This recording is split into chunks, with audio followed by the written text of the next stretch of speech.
साहब अगर आप 90s से क्रिकेट देखते हैं या आप उस कैटेगरी में हैं जब 90 के दशक में क्रिकेट देखा जाता था, रेडियो पे, टीवी पे सुना जाता था, तो आप पाकिस्तान की उस टीम से परिचित होंगे जिससे पूरी दुनिया डरती थी, जिसमें वकार यूनुस, वसीम अकरम, शोएब अख्तर, यूनुस खान और यूसुफ योहाना, तब उनका नाम यूसुफ योहाना था, बाद में वो यूसुफ मोहम्मद यूसुफ हो गए, और अफरीदी और बड़े बड़े ऑलराउंडर भी थे अब्दुल रज्जाक जैसे।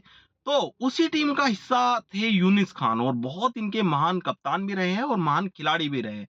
तो उन्होंने अभी एक इंटरव्यू में कहा है, और कहा किसके लिए है? बाबर आजम के लिए। उन्होंने वैसे तो पूरी टीम की बात की है, लेकिन बाबर आजम के लिए कुछ खास उन्होंने कहा है। उन्होंने कहा कि देखिए साहब, बाबर आजम को अगर हम बात की जाए उनके बारे में, तो वो बोलते ज्यादा, बात ज्यादा करते हैं, परफॉर्मेंस पे इतना ध्यान नहीं देते, जबकि हमारे खिलाड़ियों को करना ये चाहिए कि अपनी बातों पे नियंत्रण रखे, खेल पे ध्यान दे और खेल से जवाब दे।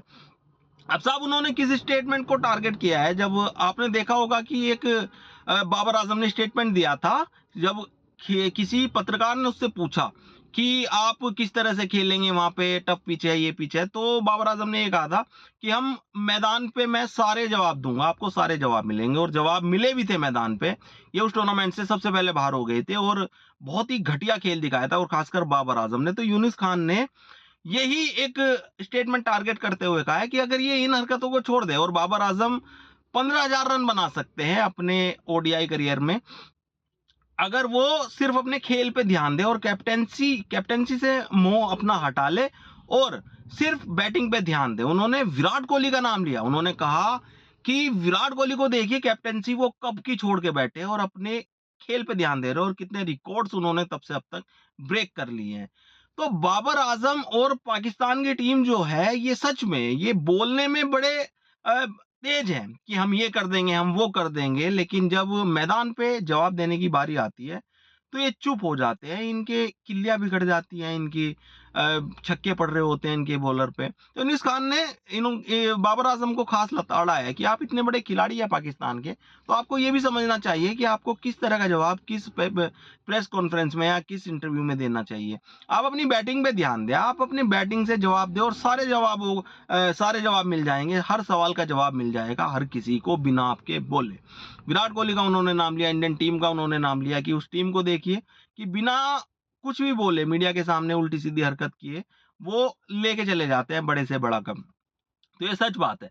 बाबर आजम को बहुत सीखने की जरूरत है। मैं ये नहीं कह रहा बाबर आजम खराब खिलाड़ी है, लेकिन हाँ, जितना हाइप उसको सोशल मीडिया पे मिल गया है, वो इतना बड़ा खिलाड़ी नहीं है। और ये बात आप मान लीजिए कि ये आपके पाकिस्तान का बेस्ट होगा, और आपके पाकिस्तान का बेस्ट दुनिया का इस समय वर्स्ट है, ये समझ लीजिए आप। क्योंकि जब पाकिस्तान की बात आती है, अब जैसे चैंपियंस कप चल रहा है, ओडीआई कप चल रहा है, तो वहां बेस्ट होगा आपका ये टैलेंट, क्योंकि अब टैलेंट के नजरिए से पाकिस्तान बहुत पीछे है। हमने वो मैच देखा है जब इमरान खान, इंजमाम उलक, मोहम्मद यूसुफ, यूनिस खान, शाहिद अफरीदी, शोएब अख्तर, वसीम अकरम, अब्दुल रज्जाक और शोएब मलिक जैसे खिलाड़ी होते थे, वो बेस्ट होता था। लेकिन अब पाकिस्तान का बेस्ट देखिए कि ये इस बाबर आजम, घंटा आजम को पाकिस्तान का बेस्ट पाकिस्तान का ही नहीं, ये दुनिया का बेस्ट बताते हैं। तो साहब, ये दुनिया का अगर बेस्ट है, तो फिर तो दुनिया की क्रिकेट खत्म होने को है।